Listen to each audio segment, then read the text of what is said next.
મિત્રો આપણે ઇલેક્ટ્રોનના ઉત્સર્જનની ત્રણ વાત કરી હતી, ત્રણ રીતે: ઉષ્મીય ઉત્સર્જન, ફિલ્ડ ઉત્સર્જન અને ફોટોઇલેક્ટ્રિક અસર. એમાં ઉષ્મીય ઉત્સર્જન અને ફિલ્ડ ઉત્સર્જન આપણે ખાલી એની વ્યાખ્યા પૂરતું જોયું એટલું જ જોવાનું છે. આ ફોટોઇલેક્ટ્રિક અસરની રીતે ઇલેક્ટ્રોનનું ઉત્સર્જન આપણે સવિસ્તર અભ્યાસ કરવાનો છે. મિત્રો બહુ સરસ ટોપિક છે, બરાબર અહીં ધ્યાન આપજો. સરસ ટોપિક, દાખલા માટે, થિયરી માટે અને વિજ્ઞાન માટે જે સમજવાનું કહીએ ને એ દ્રષ્ટિએ પણ ખૂબ અગત્યનો સરસ મજાનો ટોપિક. ખાસ ધ્યાન આપજો, સમજવા જેવી વાતો છે. યાદ કરી લઈએ, ફોટોઇલેક્ટ્રિક અસર એટલે શું? કોઈ ધાતુની સપાટી પર યોગ્ય આવૃત્તિવાળો પ્રકાશ આપાત કરવામાં આવે તો ધાતુની સપાટીમાંથી ઇલેક્ટ્રોનનું ઉત્સર્જન થાય છે. આ ઘટનાને ફોટોઇલેક્ટ્રિક અસર કહેવામાં આવે છે. સમજીએ મિત્રો આપણે આ યોગ્ય આવૃત્તિ, એવું હું બોલ્યો એ કેટલી આવૃત્તિ હોય તો યોગ્ય ગણવી એ વાત આપણે પહેલા સૌ પ્રથમ સમજીએ અને એને થ્રેશોલ્ડ આવૃત્તિ કહેશું. તો સૌ પ્રથમ જે તમે વર્ક ફંક્શનમાં સમજ્યા એ જ વાત ફરીથી યાદ કરીએ.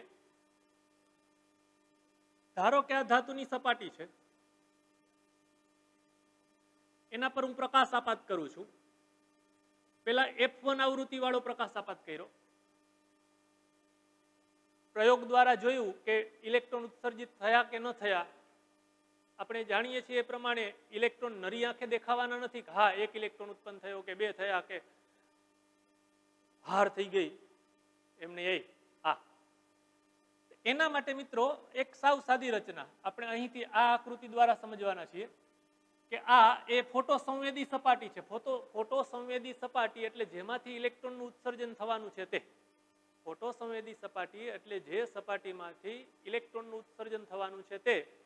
જે ઇલેક્ટ્રોન ઉત્સર્જિત થશે મિત્રો એને ફોટો ઇલેક્ટ્રોન કહેશું અને એ ઇલેક્ટ્રોનના કારણે જે પ્રવાહ રચાશે એને ફોટો ઇલેક્ટ્રિક પ્રવાહ કહેશું. આ જ વાત હું અહીં બતાવું મિત્રો. તો આ સપાટી પર અહીંથી પ્રકાશ આપાત કરશું. ધારો કે હું પેલા F1 આવૃત્તિ વાળો પ્રકાશ આપાત કરું છું.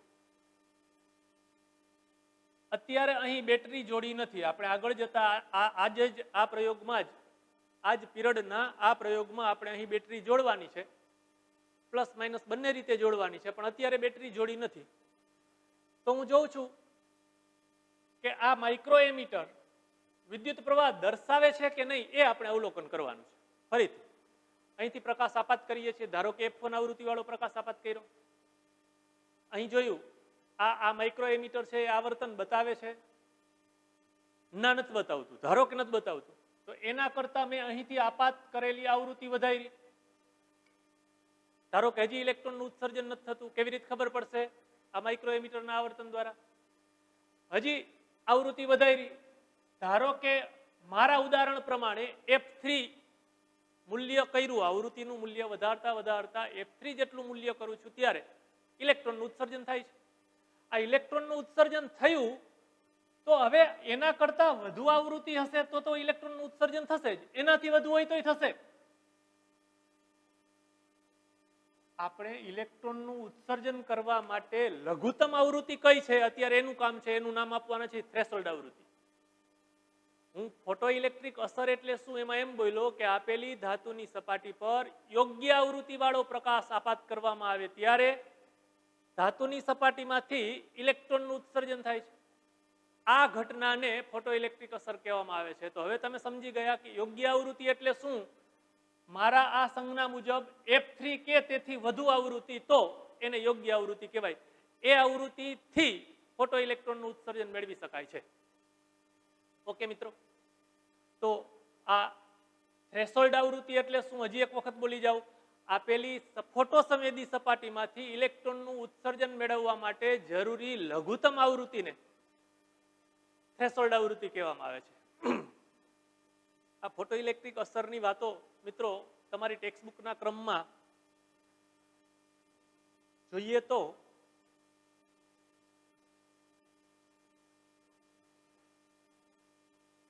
હર્ટ્સે, આપણે વિદ્યુત ચુંબકીય તરંગો પાઠ ભણશું એમાં હર્ટ્સનો પ્રયોગ ભણશું.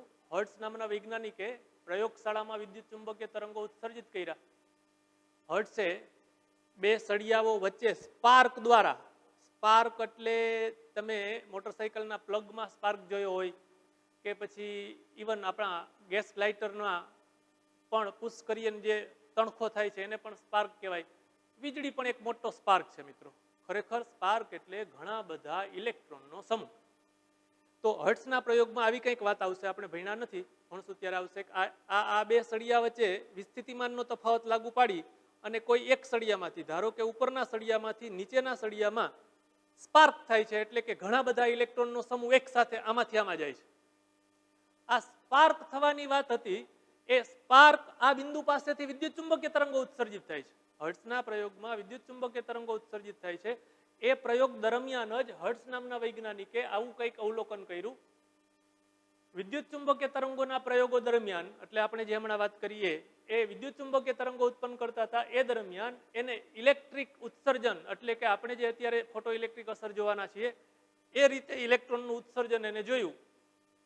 આપણે જે હમણાં જોયું એ જ વાત. આ કોઈ એક સપાટી છે. આ સપાટીની અંદર, આ ધાતુની સપાટી છે, એની અંદર ધનવીજભાર તેમજ ઋણવીજભાર રહેલો હશે. ઇલેક્ટ્રોન પ્રોટોન બંને હશે. એમાં આપણે જાણીએ છીએ કે મુક્ત ઇલેક્ટ્રોન પણ હશે. મુક્ત ઇલેક્ટ્રોન એટલે ફરીથી યાદ કરી લ્યો, મુક્ત ઇલેક્ટ્રોન એટલે આપેલી ધાતુની સપાટીની, પદાર્થની અંદર, ધાતુની સપાટીની અંદર ગમે ત્યાં દોડાદોડી કરી શકે છે, પણ પોતાની રીતે બહાર નીકળી શકતો નથી. એને બહાર કાઢવા માટે આપણે મદદ કરવી પડે છે, બહારથી કોઈક રીતે એને ઉર્જા આપવી પડે છે. એમાંની એક રીત આપણે અત્યારે જોઈ રહ્યા છીએ, ફોટો ઇલેક્ટ્રિક અસર. તો આ સપાટીની અંદર રહેલા આ ઇલેક્ટ્રોન્સને હું ધારો કે આ વિદ્યુત ચુંબકીય તરંગો, લાઇટ રેઝ, વિદ્યુત ચુંબકીય તરંગો એના ઉપર આપાત કરીએ છીએ. એ ઉર્જા આ ઇલેક્ટ્રોનને પ્રાપ્ત થાય છે અને આમાંથી બહાર આવે છે. આ ઇલેક્ટ્રોન બહાર કૂદી જાય છે, બહાર આવી જાય છે. આ ઘટનાને ફોટો ઇલેક્ટ્રિક અસર કહેવામાં આવે છે. સૌપ્રથમ હર્ટ્ઝે આ વાતનું અવલોકન કર્યું. એને આ પ્રકાશ તરીકે અલ્ટ્રાવાયોલેટ પ્રકાશ લીધો હતો. તમને હવે ખબર પડી ગઈ અહીંથી કે ગમે તેટલી આવૃત્તિ માટે ઇલેક્ટ્રોનનું ઉત્સર્જન નહીં થઈ શકે. મારી આ સંજ્ઞામાં તમને સમજાયું એ પ્રમાણે F3 કે તેથી વધુ આવૃત્તિવાળા પ્રકાશ આપાત કરવાથી જ ઇલેક્ટ્રોનનું ઉત્સર્જન થશે.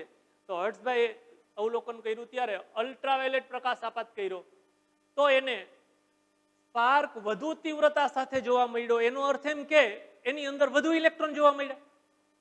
સ્પાર્ક થતો હતો, પણ અલ્ટ્રાવાયોલેટ વડે આ બે સપાટી વચ્ચે, આ બે સળિયા વચ્ચે ઇલેક્ટ્રોનનું ઉત્સર્જન, આમાંથી આમાં ઇલેક્ટ્રોન જતા, ધારો કે જતા હતા, હવે આ સપાટી પર એને અલ્ટ્રાવાયોલેટ પ્રકાશ આપાત કર્યો, તો જેટલા ઇલેક્ટ્રોન જતા હતા એના કરતા વધારે ઇલેક્ટ્રોન ગયા.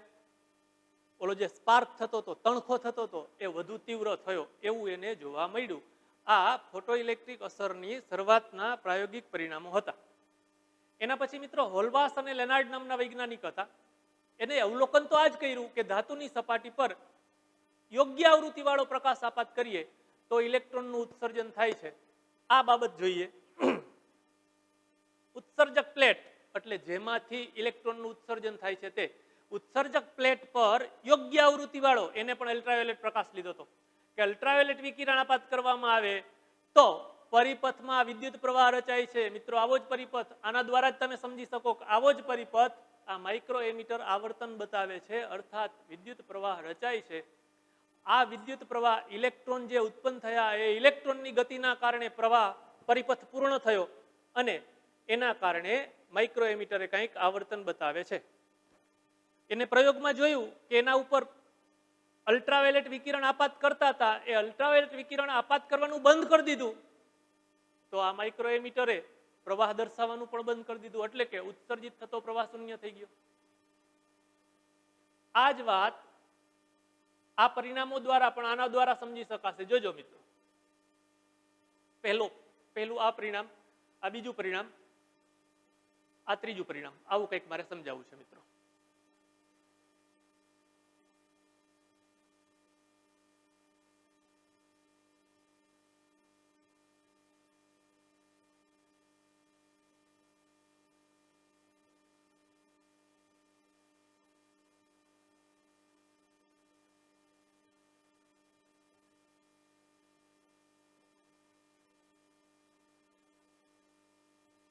હા, એક ધાતુની સપાટી ધારો કે શરૂઆતમાં ઋણ વીજભારિત છે, તેના પર યોગ્ય આવૃત્તિ વાળો, હવે હું વારે વારે આ વાત બોલીશ યોગ્ય આવૃત્તિ વાળો એટલે તમે તરત જ સમજી જશો કે આપેલી ધાતુ માટે થ્રેશોલ્ડ આવૃત્તિ કે તેના કરતા વધુ આવૃત્તિ વાળો પ્રકાશ. તો આ ધાતુની સપાટી કે જે ઋણવીજ ભારિત છે એના પર યોગ્ય આવૃત્તિ વાળો પ્રકાશ આપાત કર્યો, એ ધાતુની પ્લેટ સાથે ઇલેક્ટ્રોસ્કોપ કે જે વીજભાર કેટલો ધરાવે છે એ માપી દે છે. ઇલેક્ટ્રોસ્કોપ એક સાધન છે, એને એની સાથે જોડેલું છે પ્લેટ સાથે, અને એના પર પ્રકાશ આપાત કર્યો, યોગ્ય આવૃત્તિ વાળો પ્રકાશ આપાત કર્યો, તો જોવા મળ્યું કે એ જે ઋણવીજ ભારિત પ્લેટ હતી એ તટસ્થ થઈ જાય છે. એનો અર્થ શું થયો મિત્રો? ઋણવીજ ભારિત પ્લેટ હતી એને હું આમ સમજાવું, જુઓ, ધન ઋણ ધન ઋણ ધન ઋણ ધન ઋણ ધન ઋણ, આ ઋણ, આ પ્લેટ કંઈક ઋણવીજ ભારિત છે એમાંથી તટસ્થ થઈ ગઈ. એનો અર્થ એમ કે વધારાનો જે ઋણ હતો એ દૂર થઈ ગયો, ઇલેક્ટ્રોન દૂર થઈ ગયા એટલે એ તટસ્થ થઈ ગઈ. હજી આ તટસ્થ થયેલી પ્લેટ ઉપર હજી વિદ્યુત ચુંબકીય તરંગો આપાત કરવામાં આવે, યોગ્ય આવૃત્તિ વાળો પ્રકાશ આપાત કરવામાં આવે, તો હજી આપેલી ધાતુમાંથી ઇલેક્ટ્રોનનું ઉત્સર્જન થાય છે. જુઓ, એ આવા પરિણામ દ્વારા સમજી શકાય કે આપેલી તટસ્થ પ્લેટ ધન વીજભારિત બની. એનો અર્થ એમ કે તટસ્થ હતી, આ તટસ્થ છે, પ્લસ માઇનસ સરખો છે એટલે તટસ્થ છે, એમાંથી ઇલેક્ટ્રોન નીકળી જાય તો પરિણામી ધન વીજભાર પ્રાપ્ત કરે. એટલે આપેલી પ્લેટ, ઇલેક્ટ્રોસ્કોપ એવું અવલોકન દર્શાવે છે કે આપેલી પ્લેટ ધન વીજભારિત બની જાય છે. મિત્રો, હજી આપણો પ્રયોગ આગળ વધારીએ કે આ ધન વીજભારિત થયેલી પ્લેટ ઉપર હજી યોગ્ય આવૃત્તિ વાળો પ્રકાશ આપાત કરવાનું ચાલુ રાખવામાં આવે તો હજી આપેલી ધાતુમાંથી ઇલેક્ટ્રોનનું ઉત્સર્જન થાય છે. ધન વીજભારિત પ્લેટ હતી, હજી એને ઇલેક્ટ્રોન ગુમાવ્યા તો વધુ ધન વીજભાર મેળવશે મિત્રો.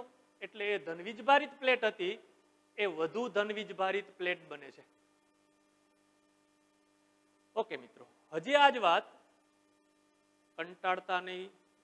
1 કલાક, પૂરેપૂરી 1 કલાકથી વધુ આપણે આ ફોટો ઇલેક્ટ્રિક અસરના પરિણામો સમજવાના છે મિત્રો. બહુ ઇન્ટરેસ્ટિંગ બાબત છે, ખાસ ધ્યાન આપજો. સતત વિચારતા જજો, ન સમજાય તો તરત જ ઊભા રહીને વિચારજો આ શું કહેવા માંગે છે, આ શું કહેવા માંગે છે. જરૂર લાગે તો ટેક્સ્ટ બુકમાં વાંચો, સમજાઈ જાય એટલે ફરીથી આગળ વધો.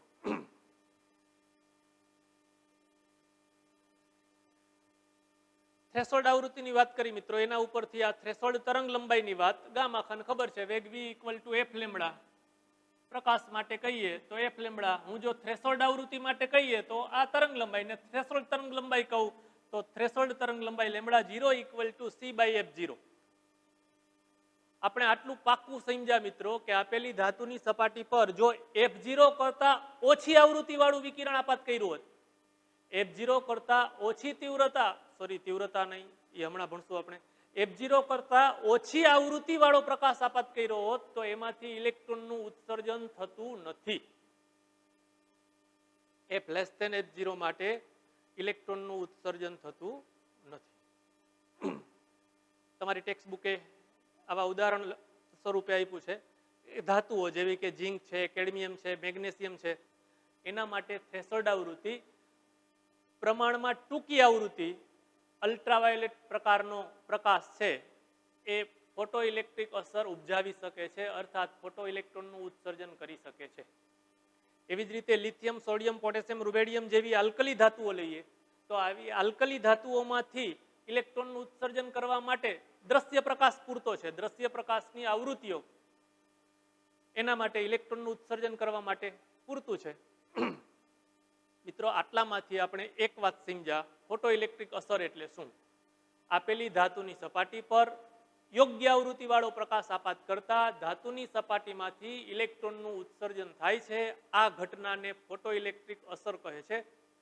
જે ઇલેક્ટ્રોન ઉત્સર્જિત થયા એનું નામ આપ્યું ફોટો ઇલેક્ટ્રોન. ખોટો નહીં, ફોટો ઇલેક્ટ્રોન, પ્રકાશ સાથે સંબંધ ધરાવતા એવા ઇલેક્ટ્રોન ફોટો ઇલેક્ટ્રોન. અને જે વિદ્યુત પ્રવાહ રચાશે એને નામ આપશું ફોટો ઇલેક્ટ્રિક પ્રવાહ અથવા ફોટો પ્રવાહ. બીજી વાત આપણે જોઈ થ્રેશોલ્ડ આવૃત્તિ. થ્રેશોલ્ડ આવૃત્તિ 4 વખત બોલ્યો, 5મી વખત બોલું છું. યોગ્ય આવૃત્તિ એટલે થ્રેશોલ્ડ આવૃત્તિ. વ્યાખ્યામાં લખતા નહીં થ્રેશોલ્ડ આવૃત્તિ એટલે શું, તો કે યોગ્ય આવૃત્તિને થ્રેશોલ્ડ આવૃત્તિ કહેવામાં આવે છે. એમ નહીં મિત્રો, આપેલી ધાતુની સપાટીમાંથી ઇલેક્ટ્રોનનું ઉત્સર્જન કરવા માટે જરૂરી લઘુત્તમ આવૃત્તિને થ્રેશોલ્ડ આવૃત્તિ કહેવામાં આવે છે. આ આપણી આ મેં સમજાવ્યું એ પ્રમાણે F3 થ્રેશોલ્ડ આવૃત્તિ છે.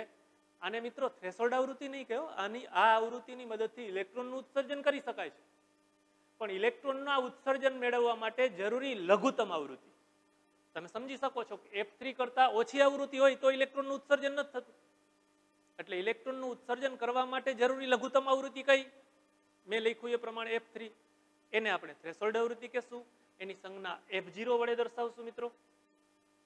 આ થ્રેશોલ્ડ આવૃત્તિ કયું દ્રવ્ય છે એ દ્રવ્યની જાત પર આપેલ સપાટી, ફોટોસંવેદી સપાટી કઈ ધાતુની છે એ દ્રવ્યની જાત પર આધાર રાખે છે, સપાટીના પ્રકાર પર આધાર રાખે છે. અહીં આપણે ઉદાહરણ સ્વરૂપે જોયું કે જો ઝિંક, કેડમિયમ કે મેગ્નેશિયમ જેવી ધાતુ હોય તો એમાંથી ઇલેક્ટ્રોનનું ઉત્સર્જન કરવા માટે અલ્ટ્રાવાયોલેટ પ્રકાશ જરૂરી છે. એ જ રીતે જો આ આલ્કલી ધાતુ હોય, લિથિયમ, સોડિયમ, પોટેશિયમ, રૂબેડિયમ, તો એમાંથી ઇલેક્ટ્રોનનું ઉત્સર્જન મેળવવા માટે દ્રશ્ય પ્રકાશની આવૃત્તિઓ જરૂરી છે. આપણી ફોટોઇલેક્ટ્રિક અસરની મુસાફરી આગળ ચલાવીએ મિત્રો.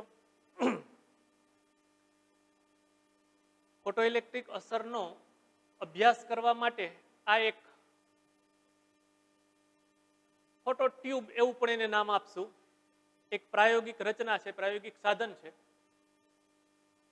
આ મુખ્યત્વે એક કાચની નળી છે. અહીં એક બારી રાખી છે, એને નામ આપ્યું ક્વાર્ટઝ વિન્ડો. આ S એટલે પ્રકાશ ઉદ્ગમ છે. આ C કેથોડ અથવા એમાંથી ઇલેક્ટ્રોનનું ઉત્સર્જન થાય છે એ રીતે ઉત્સર્જક. આ એનોડ એ ઇલેક્ટ્રોનને ભેગા કરે છે. કલેક્ટર, કલેક્ટ એ કલેક્ટર નહીં, ઇલેક્ટ્રોનને કલેક્ટ કરવા વાળો કલેક્ટર છે, ઓલો નહીં. હા, તો આ સપાટીમાંથી ઇલેક્ટ્રોનનું ઉત્સર્જન થશે. એ ઇલેક્ટ્રોન આ તરફ આ એનોડ દ્વારા કલેક્ટ થશે. આ ઉત્સર્જિત થયેલા ઇલેક્ટ્રોન બીજી અથડામણ ન કરે એના માટે આ ટ્યુબમાં શૂન્યાવકાશ ઉત્પન્ન કરેલો છે. શૂન્યાવકાશિત ચેમ્બર છે આ ટ્યુબ.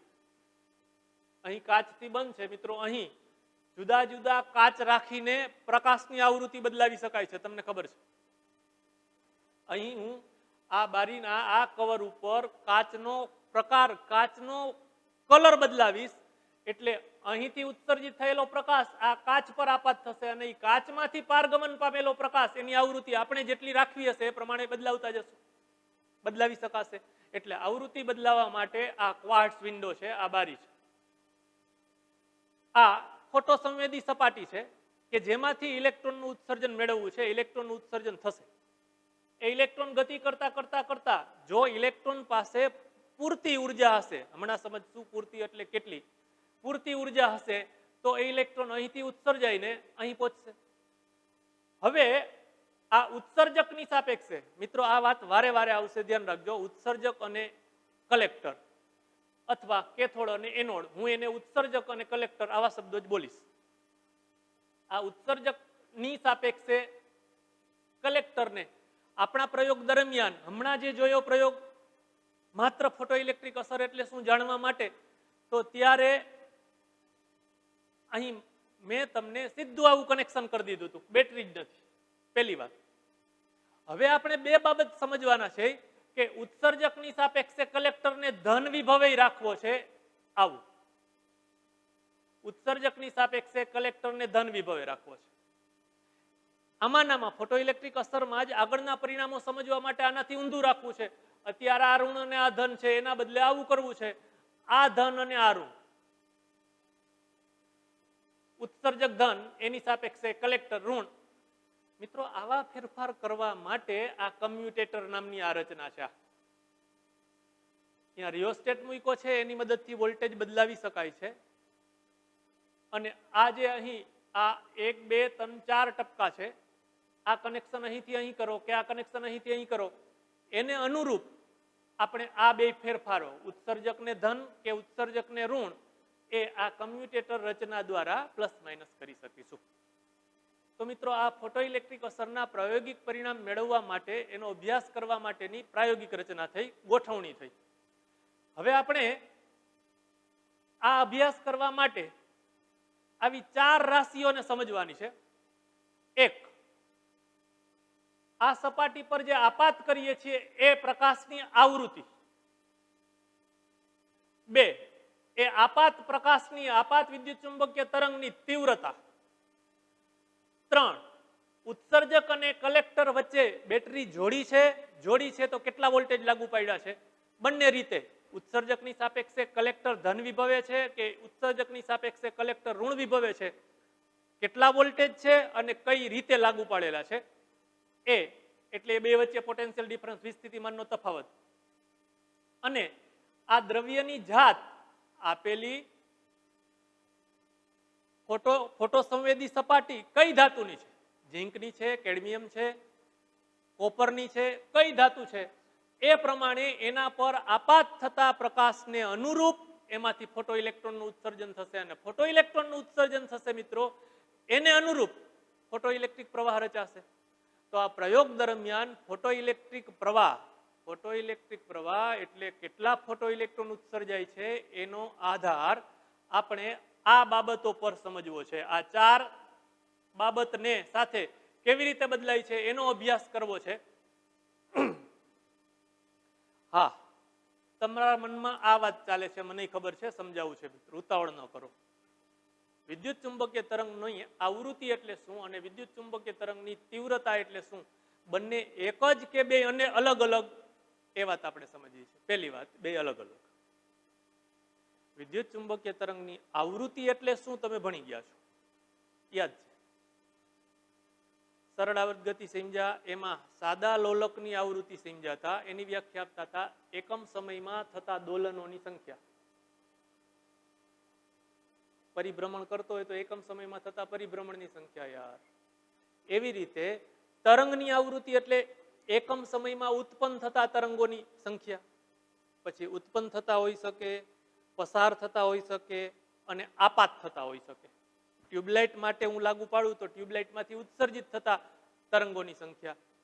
હું અહીં ડિટેક્ટર રાખીને બેઠો હોઉં તો અહીંથી પસાર થતા તરંગોની સંખ્યા. અને આ બોર્ડ પર આપાત થાય છે ત્યાં હું જો આવૃત્તિની વાત કરું તો આપાત થતા. ઇન શોર્ટ, એકમ સમયમાં પસાર થતા તરંગોની સંખ્યાને તરંગની આવૃત્તિ કહે છે. હા, અને તરંગની તીવ્રતા એટલે શું? તરંગની તીવ્રતા એટલે શું યાદ છે તમને? ભણ્યા હતા.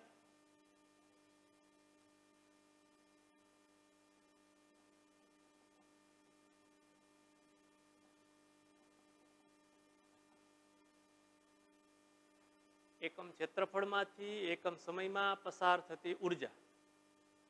એકમ ક્ષેત્રફળમાંથી એકમ સમયમાં પસાર થતી ઉર્જા એટલે તીવ્રતા.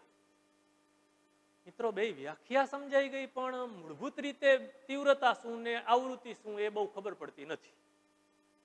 પાડી દી ખબર? એમ નહીં, એ તારી ખબર પાડી દઈશ એવી ખબર નથી પાડવી નાથા ભાઈ. સાવ ગુજરાતીમાં મિત્રો જુઓ, ત્યાં ટ્યુબલાઇટ પ્રકાશિત છે. અહીં મારા હાથ પર ટ્યુબલાઇટમાંથી આવતો પ્રકાશ આપાત થાય છે. ધારો કે આમ કહું, આ પ્રોજેક્ટરમાંથી અહીં પ્રકાશ આપાત થાય છે, ત્યાં કંઈક તીવ્રતા છે. હવે મારા હાથને એ પ્રોજેક્ટરના લેમ્પની નજીક લઈ જાઉં છું તો મારા હાથ પર આપાત થતા પ્રકાશની તીવ્રતા વધતી જાય છે. સ્પષ્ટ છે, દેખાય છે. મિત્રો, અત્યારે આપણા રૂમમાં સૂર્યપ્રકાશની તીવ્રતા છે એના કરતા બહાર ઘણી વધારે છે આ તીવ્રતા.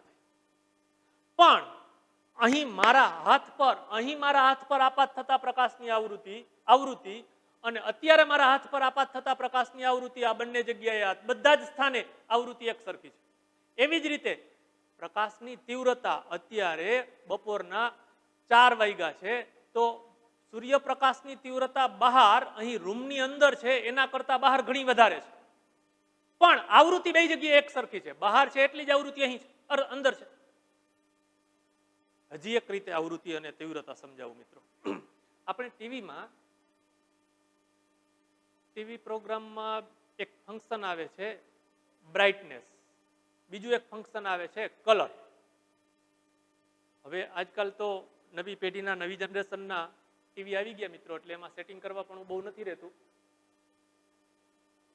આની પહેલાના જે કલર ટીવી આવ્યા ને, પહેલા વખત કલર ટીવી આવ્યા ત્યારે મિત્રો એમાં રિમોટની મદદથી દરેક પ્રોગ્રામ બદલે એટલે ટીવીનું સેટિંગ બદલાવવું પડતું. હજી આ સ્વિચ તો આવે જ છે, જોજો. જે સ્વિચની મદદથી મિત્રો આપણે ટીવીની અંદર કલર પ્લસ માઇનસ કરીએ છીએ એ આવૃત્તિ બદલાવી રહ્યા છે. હમણાં મેં અહીં કીધું, તમને યાદ હોય તો, કે આ ક્વાર્ટઝ વિન્ડોમાં અહીં કાચનો કલર બદલાવીશ એટલે એમાંથી નીકળતી આવૃત્તિ બદલાતી જશે. એટલે તમારા ટીવીમાં તમે જે સેટિંગ કરો છો, કલર બદલી રહ્યા છો, પ્લસ માઇનસ કરો છો, એ આવૃત્તિ બદલાવો છો. અને બ્રાઇટનેસ જે બદલાવો છો, મોબાઈલમાં પણ આપણે બ્રાઇટનેસ સેટ કરીએ છીએ, એ બ્રાઇટનેસ છે એ તીવ્રતા છે મિત્રો. બ્રાઇટનેસ વધુ તો તીવ્રતા વધુ, બ્રાઇટનેસ ઓછી તો તીવ્રતા ઓછી. એટલે આવૃત્તિ અને તીવ્રતા બે અલગ અલગ છે મિત્રો, ગોટો કરતા નહીં. ઇવન વિજ્ઞાનમાં પણ ગોટો હતો આપણા આવતીકાલના પીરિયડમાં. આજ ફોટો ઇલેક્ટ્રિક અસરના પરિણામો સમજાવવા માટે જ આ બંનેનો તફાવત સમજવાના છે. હા, તો આપણે અત્યારે હવે આ ફોટો ઇલેક્ટ્રિક અસરનો આ જુદી જુદી ભૌતિક રાશિઓનો અહીંથી ઉત્સર્જિત થતા અને પરિણામે રચાતા પ્રવાહ પર કેવી અસર થાય, શું અસર થાય, એનો અભ્યાસ કરવાના છે મિત્રો.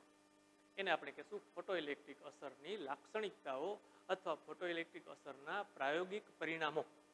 એ પ્રાયોગિક પરિણામો આપણે સમજવાના પ્રયત્ન કરવા છે. આવૃત્તિ અહીંથી હું બદલાવતો હતો, આના પર આપાત થતા પ્રકાશની તીવ્રતા બદલવી હોય મિત્રો, તો આ ઉદ્ગમને, આ લેમ્પને, પ્રકાશ ઉદ્ગમને આગળ પાછળ કરો.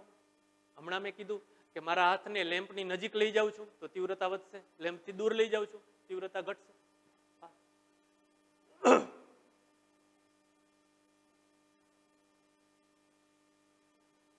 મારો હાથ આમાં કરીને ઓલો જો ઓલો નાથો કે દીધીને એક, એ ઓલા કાલિદાસની વાત સાંભળી લાગે છે. કાલિદાસ મિત્રો, એના જીવનમાં બનેલી સાવ સાચી ઘટના. કાલિદાસ એટલે હું તમે એક પ્રકાંડ પંડિત, સંસ્કૃતના જ્ઞાતા તરીકે ઓળખીએ છીએ, હું અને આપણી આખી સંસ્કૃતિ. એ જ કાલિદાસ એના બાળપણમાં અને યુવાવસ્થા સુધી મહાન મૂર્ખ હતા. મેં સાંભળેલી વાત યાદ છે એટલી તમને કહું.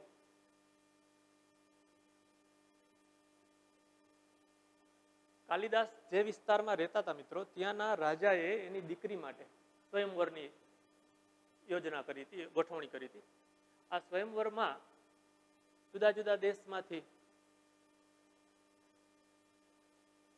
એ રાજકુંવરીને પૈણમાં જુદા જુદા રાજકુમારો, પંડિતોને પણ, તત્વજ્ઞાનમાં જે હોશિયાર માણસો હોય, તત્વજ્ઞાનના જ્ઞાતા હોય, એવા માણસોને પણ આ રાજાએ તેડાવ્યા હતા.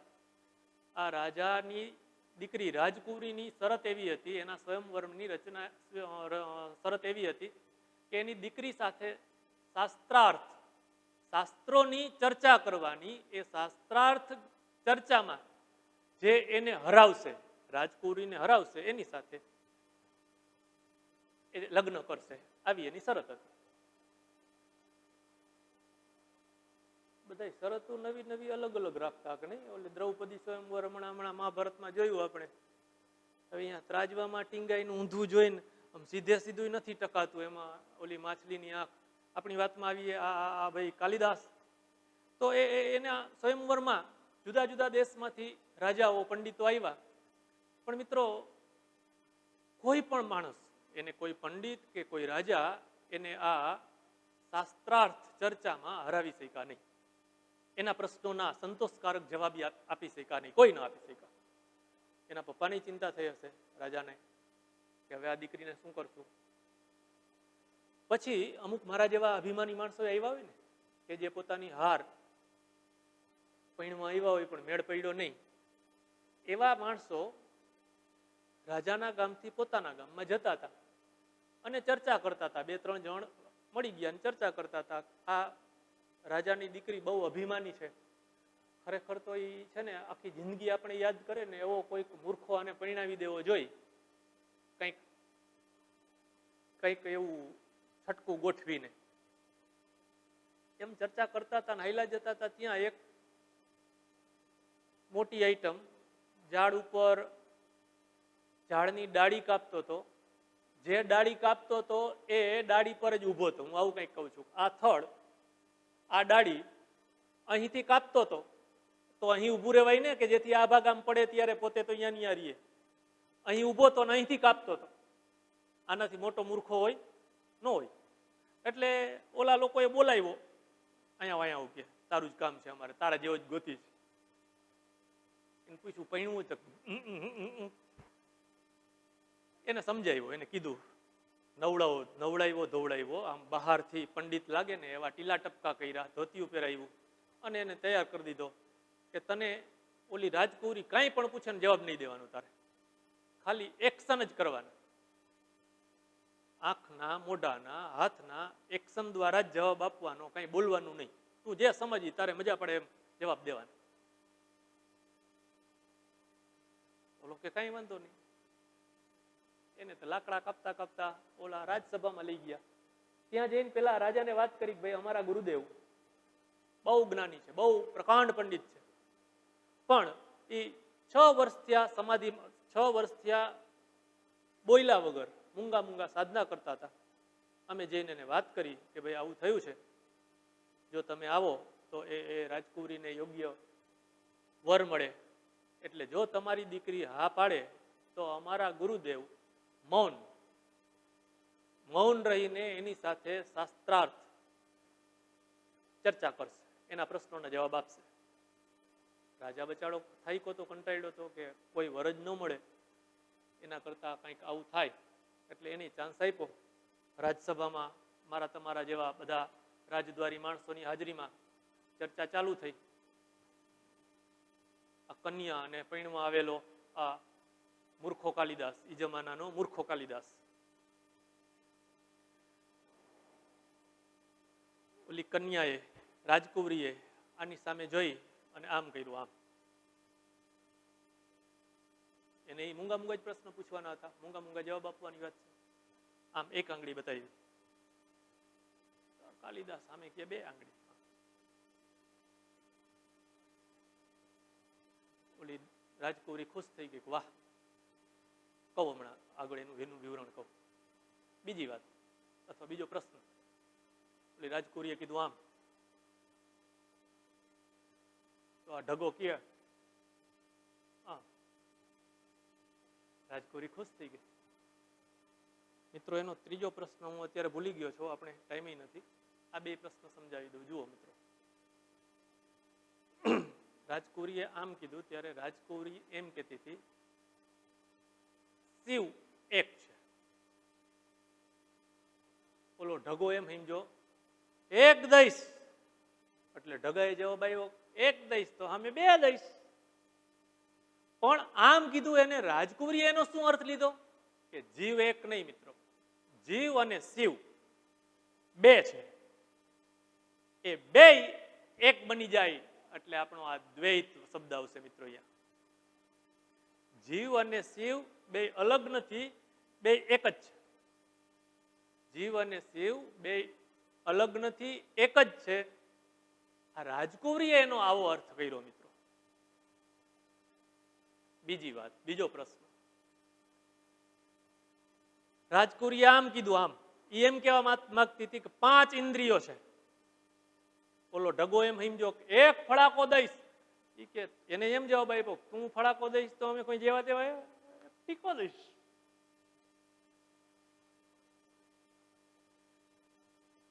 આનો જવાબ આમ આપ્યો. એનું અર્થઘટન શું કર્યો મિત્રો? એનું અર્થઘટન રાજકુંવરીએ શું કર્યું? રાજકુંવરીનું અર્થઘટન એને એમ કીધું મિત્રો કે આ 5 ઇન્દ્રિયો છે એને જો કંટ્રોલ કરવામાં આવે તો જીવ શિવ બની શકે. જુઓ તો ખરા મિત્રો, આને તમે પોઝિટિવ થિંકિંગનું પણ એક ઉદાહરણ લઈ શકો. પરણાવી દીધી ઓલીને. હજી એક આવો ત્રીજો પ્રશ્ન હતો. આવા 3 બાબતથી રાજકુંવરી ખુશ થઈ ગઈ કે ઓકે આ મારા લાયક મૂર્તિઓ છે, એની સાથે પરણાવી દીધી. અને ભાઈ આ મૂર્ખાઈ તો ક્યાં સુધી છતી રહી, ઘરે ગયા ત્યાં જ છતી થઈ ગઈ. પછી આ રાજકુંવરીએ એવું ઇતિહાસમાં મેં વાંચ્યું છે મિત્રો કે રાજકુંવરીએ આ કાલિદાસને બહુ મેણા ટોણા માર્યા કે તે મને છેતરો છે, મારી સાથે ચીટિંગ કર્યું છે, તું આવો છે, તું આવો છો, તું ઢગો છો, તને કંઈ આવડતું નથી. અને ત્યારે કાલિદાસને લાગી આવ્યું હતું અને કહીને ગયા હતા કે ખરા અર્થમાં હું તને શાસ્ત્રાર્થમાં હરાવી શકું એટલો જ્ઞાની થઈને પાછું તને તારી સામે આવીશ. ત્યાં સુધી એને ગૃહ ત્યાગ કરી દીધો.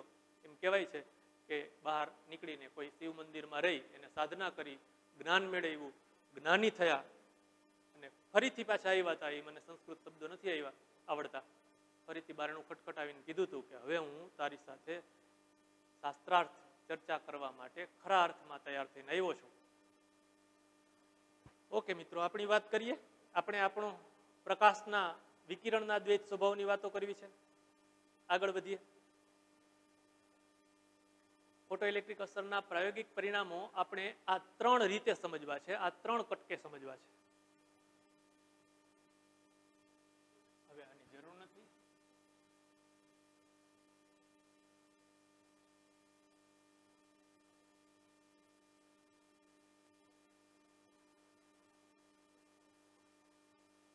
પ્રકાશની તીવ્રતાની ફોટો પ્રવાહ પર અસર. હમણાં 3 કટકા આપણે એક પછી એક સમજતા જઈશું.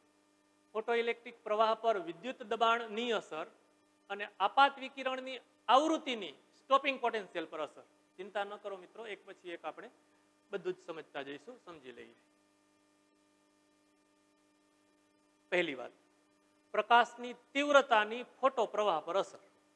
આ આલેખમાં મિત્રો તમને બતાવ્યું છે કે પ્રકાશની તીવ્રતા અને ફોટો ઇલેક્ટ્રિક અસર, ફોટો ઇલેક્ટ્રિક પ્રવાહ એ બંને એકબીજાના સમપ્રમાણમાં છે. આ સંબંધ આપણે અત્યારે સમજવાનો છે. સમજીએ. અહીંથી ઉત્સર્જિત થઈ અને અહીંથી આપણે આવૃત્તિ મેન્ટેન કરી શકશું. આના પર આપાત થતી આવૃત્તિ બદલાવતા જશું તો એને અનુરૂપ અહીં જે પ્રવાહ રચાશે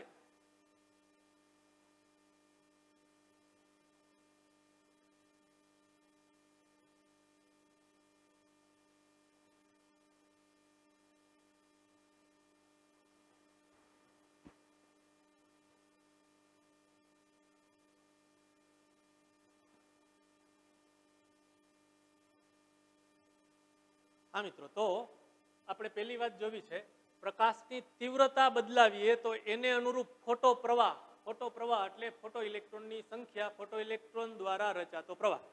એમાં શું ફેરફાર થાય છે એ વાત સમજવી છે. તમને મને ખબર છે કે અહીં આપાત થતા પ્રકાશની આવૃત્તિ બદલાવી હોય તો અહીંથી આ કાચનો પ્રકાર, કાચનો કલર બદલી નાખો, અને તીવ્રતા બદલાવી હોય તો પ્રકાશ ઉદ્ગમને નજીક દૂર લઈ જાઓ, પ્રકાશ ઉદ્ગમ જ બદલાવો, એની મદદથી તીવ્રતા બદલાવી શકાશે. તો આ પ્રાયોગિક પરિણામો એવું બતાવે છે, આપણે હમણાં આના પછીના ટોપિકમાં સમજવાના છે કે એવું શું કામ થાય છે.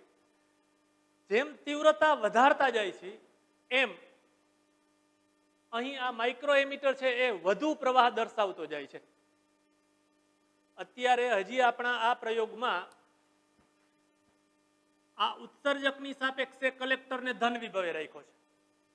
હમણાં બદલવાના છે, પણ અત્યારે ઉત્સર્જક કરતા કલેક્ટરને ધન વિભવે રાખ્યો છે.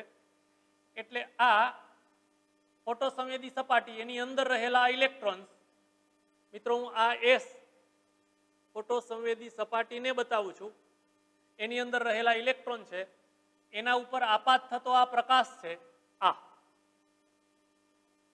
આની અંદર રહેલા આ ઇલેક્ટ્રોનને આ ઉર્જા મળે છે. યોગ્ય પ્રકાશ છે એટલે આવી તો તમને ખબર છે કે આપાત થયેલા પ્રકાશની આવૃત્તિ F0 કરતા વધુ છે, થ્રેશોલ્ડ આવૃત્તિ કરતા વધુ છે.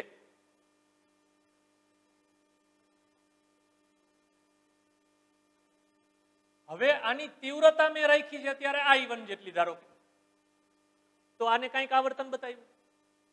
એનો અર્થ એમ કે કંઈક ઇલેક્ટ્રોન ઉત્સર્જિત થયા અને તમે સમજી શકો છો મિત્રો, આની સાપેક્ષે આ ધન વિભવે છે એટલે ઉત્પન્ન થયેલા ઇલેક્ટ્રોન તરત જ આમ ગતિ કરશે. જે ઇલેક્ટ્રોન અહીં ધાતુની સપાટી ઉપર પહોંચી શકે એવા બધા જ ઇલેક્ટ્રોનને આ ધન વિભવ દ્વારા આકર્ષણ થઈ અને ત્યાં કલેક્ટર સુધી પહોંચી જશે. એના કારણે માઇક્રો એમીટર કંઈક આવર્તન બતાવશે.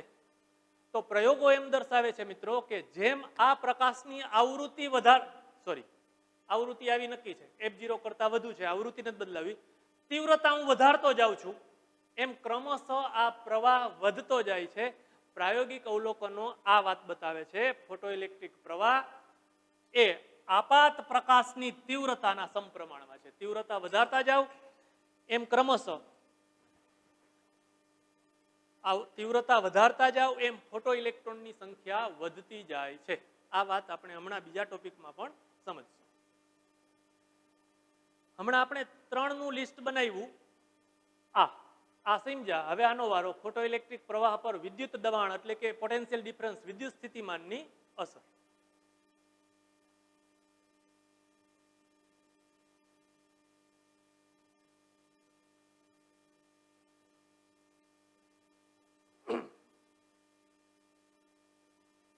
હવે મિત્રો આપણે આ બે સેમ આકૃતિ છે એમાં બે રીતે સમજવું છે, એક આ અને એક આ. આપણો મુખ્ય મુદ્દો ફોટો ઇલેક્ટ્રિક પ્રવાહ પર આ બે વચ્ચે વિસ્થિતિમાનનો તફાવત જે લાગુ પાડીએ છીએ એની અસર શું થાય છે એનો અભ્યાસ કરવો છે આપણે. પહેલા આ વાત કલેક્ટરની સાપેક્ષે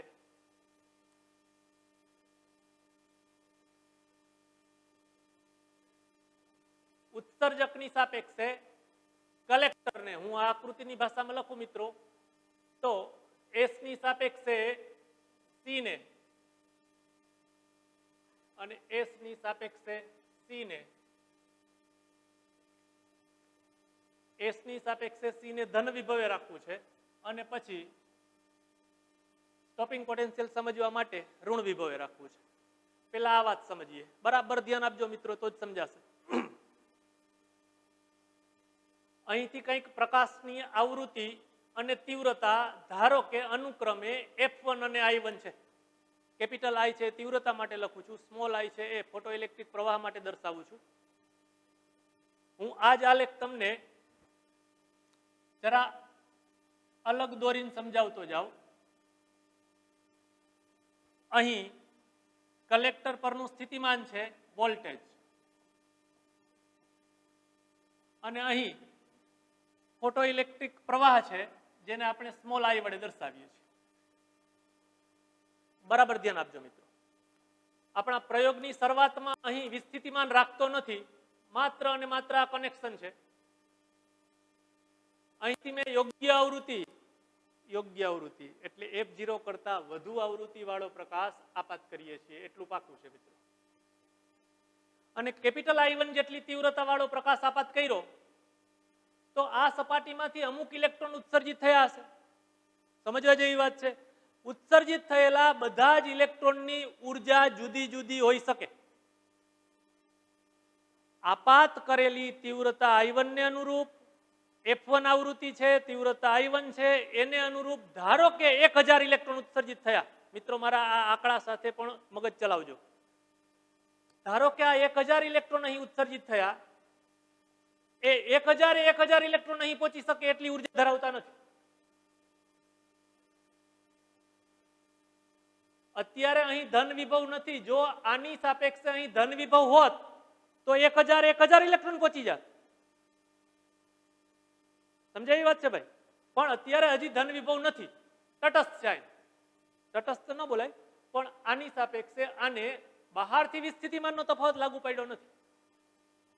તો આ સપાટીમાંથી જે ઇલેક્ટ્રોન ઉત્સર્જિત થયા, હું આંકડા આપું છું એ પ્રમાણે 1000 ઇલેક્ટ્રોન ઉત્સર્જિત થયા, પણ 1000 ઇલેક્ટ્રોન બધા જ ઇલેક્ટ્રોન અહીં પહોંચી શકશે નહીં.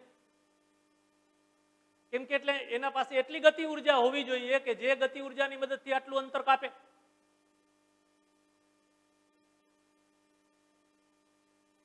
સમજાય મિત્રો? એટલે અમુક ઇલેક્ટ્રોન એવા હશે કે માત્ર ધાતુની સપાટી પર પહોંચ્યા, એનાથી આગળ જઈ શકતા નથી. તો એ ઇલેક્ટ્રોન અહીં ધાતુની સપાટી પર પહોંચી ગયા, એને આપણે એમ બોલશું, એને એવા ઇલેક્ટ્રોન માટે એવા શબ્દો વાપરશું, શૂન્ય વેગ સાથે ઉત્સર્જિત થયો. પણ એ ઇલેક્ટ્રોન અહીં આ કેથોડ સુધી પહોંચી શકતો નથી. હું ઉદાહરણ તરીકે એમ કહું, ધારો કે અહીંથી ઉત્સર્જિત થયેલા આ પ્લેટમાંથી ઉત્સર્જિત થયેલા કુલ 1000 ઇલેક્ટ્રોનમાંથી અહીં 5000 ઇલેક્ટ્રોન પહોંચ્યા, સોરી 500 ઇલેક્ટ્રોન પહોંચ્યા. 1000 માંથી 500 ઇલેક્ટ્રોન પહોંચ્યા. તો અત્યારે આ માઇક્રો એમિટર છે એ 500 ઇલેક્ટ્રોનને અનુરૂપ કંઈક પ્રવાહ દર્શાવશે. સમજાવી વાત છે ભાઈ? હવે હું એમ કહું છું, જોજો, 0 વેગે, વેગ નહીં, 0 વિસ્થિતિમાને 500 ઇલેક્ટ્રોનને અનુરૂપ કંઈક પ્રવાહ રચાયો. હવે હું ક્રમશઃ અહીં ધન વિભવ વધારતો જાઉં છું. જોજો મિત્રો,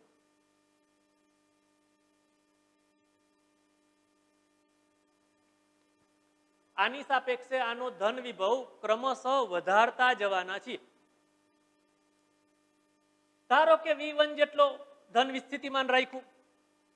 તમને આવું કંઈક મનમાં સમજાય છે કે પહેલા પ્રયોગમાં 1000 ઇલેક્ટ્રોન ઉત્સર્જિત થયા, એમાંથી 500 પહોંચ્યા હતા. તો હવે જરા મનમાં વિચારો તો 500 કરતા સંખ્યા વધશે કે ઘટશે? જો આની સાપેક્ષે અહીં ધન વિસ્થિતિમાન રાખ્યું તો હવે આની સાપેક્ષે અહીં પહોંચેલા ઇલેક્ટ્રોનની સંખ્યા 500 કરતા વધશે કે ઘટશે? આપણા ઘરનું ઉદાહરણ છે મિત્રો, વધશે. અમુક ઇલેક્ટ્રોન અહીં શૂન્ય વેગ સાથે માત્ર સપાટી પર જ પહોંચ્યા હતા, એને આકર્ષી શકશે? એ બધા જ ઇલેક્ટ્રોન પહોંચી જાય એવું જરૂરી નથી મિત્રો. પણ જો આ વિસ્થિતિમાનનો તફાવત V, આ ઇલેક્ટ્રોન આની સાપેક્ષે ધન વિભવ છે એટલે ચોક્કસ વાત છે કે ઇલેક્ટ્રોનને આકર્ષણ બળ લગાડશે. જો આ બળના કારણે મળતી ઉર્જા અહીંથી અહીં ઇલેક્ટ્રોન પહોંચાડી શકે, આવા અર્થમાં આપણે જે પહેલા જ્યારે વિસ્થિતિમાન શૂન્ય હતું અને જે ઇલેક્ટ્રોન પહોંચ્યા એના કરતા હવે ઇલેક્ટ્રોન વધુ સંખ્યામાં પહોંચશે. ધારો કે આ વખતે V1 વોલ્ટેજને અનુરૂપ અહીં જે હું વોલ્ટેજ લેવાનો છું એ વોલ્ટેજ V1 છે, એને અનુરૂપ ધારો કે 500 માંથી વધીને 700 ઇલેક્ટ્રોન થાય. તમને સમજાવવું જોઈએ મિત્રો કે V1 વોલ્ટેજ માટે 700 ઇલેક્ટ્રોન થયા. ઇલેક્ટ્રોનની સંખ્યા વધી એટલે ફોટો ઇલેક્ટ્રિક પ્રવાહ વધ્યો. ધારો કે હજી આ વોલ્ટેજ હું વધારું છું મિત્રો, V1 કરતા વોલ્ટેજ વધારું છું, V2. તો હવે તમને સમજાશે મિત્રો કે 500 માંથી 700 થયા, 700 માંથી હજી વધશે. ધારો કે હવે આ V2 વોલ્ટેજ માટે ધારો કે 500 માંથી 700 માંથી 900 થઈ ગયા. આ V2 વોલ્ટેજ આ 900 થયા. મિત્રો મને આ આલેખ હું અત્યારે તમને સમજાવ્યો, જુઓ આ આલેખ સમજાવ્યો, આટલો પાર્ટ, આ પાર્ટ. હવે આ વોલ્ટેજ હું વધારતો જાઉં, જોજો આપાત કરેલા પ્રકાશમાં કઈ ફેરફાર નથી કરતા, આ જ પ્રકાશ છે, F1 આવૃત્તિ, I1 તીવ્રતા. તો આ પ્રવાહ અત્યારે વધતો જાય છે આ વોલ્ટેજ વધારવાથી. પણ ધારો કે મેં V3 વોલ્ટેજ કર્યા મિત્રો, અહીં વધારતા V3 વોલ્ટેજ કર્યા અને સપોઝ ઉત્પન્ન થયેલા 1000 ઇલેક્ટ્રોન સામે પહોંચી ગયા. હાલો અહીં ટપકું બતાવી દે, એટલે આલેખ આવો થયો. એનાથી આગળ વાત વિચારીએ મિત્રો, હવે વોલ્ટેજ વધારશું તો શું 1000 થી વધારે ઇલેક્ટ્રોન પહોંચશે? ના ના ના. આને આપણે સંતૃપ્ત પ્રવાહ કહેશું, આને સેચ્યુરેશન કરંટ કહેશું. સંતૃપ્ત પ્રવાહ, વધુમાં વધુ આટલો પ્રવાહ થઈ ગયો મિત્રો, આ વાત. એટલે આવી કંઈક વાત મળી મને. F1 આવૃત્તિ વાળો પ્રકાશ કે જેની તીવ્રતા I1 છે, એને અનુરૂપ I1 જેટલો મહત્તમ પ્રવાહ રચાયો, ફોટો ઇલેક્ટ્રિક પ્રવાહ રચાયો. જોજો મિત્રો, એક લાક્ષણિકતા પણ સાથે સાથે સમજતા જઈએ. હું આના પર આપાત થયેલા પ્રકાશની આવૃત્તિ બદલાવું છું. અહીં મેં લખ્યું છે F1 માંથી F2, પણ તીવ્રતા નથી બદલાવતો અને આ પ્રયોગનું પુનરાવર્તન કર્યું તો પ્રાયોગિક અવલોકનો એમ બતાવે છે મિત્રો કે આ પ્રવાહનું મૂલ્ય બદલાતું નથી, જેટલું હતું એટલું જ મળે છે. આ બે અવલોકન પરથી મને એવું કંઈક પ્રાથમિક તારણ મળે છે કે આવૃત્તિ ભલે બદલાવું, ફોટો ઇલેક્ટ્રિક પ્રવાહ બદલાતો નથી. ત્રીજો પ્રયોગ આવો કરું છું મિત્રો, જુઓ આ પહેલું ત્રીજું ખાનું જોજો. આવૃત્તિ F1 માંથી F1 ની F1 રાખી છે, આવૃત્તિ નથી બદલાવતો. જેમ પહેલા બીજા અવલોકનમાં તીવ્રતા નહોતો બદલાવતો, આવૃત્તિ બદલાવતો હતો, એવી રીતે હવે પહેલા અને ત્રીજા અવલોકન આ અવલોકનોની વાત કરું તો F1 માંથી F1 આવૃત્તિ નથી બદલાવતો, તીવ્રતા બદલાવું છું. તો પ્રાયોગિક અવલોકનો એમ કીધું કે આ I1 ફોટોઇલેક્ટ્રિક પ્રવાહનું મૂલ્ય બદલાઈ જાય છે.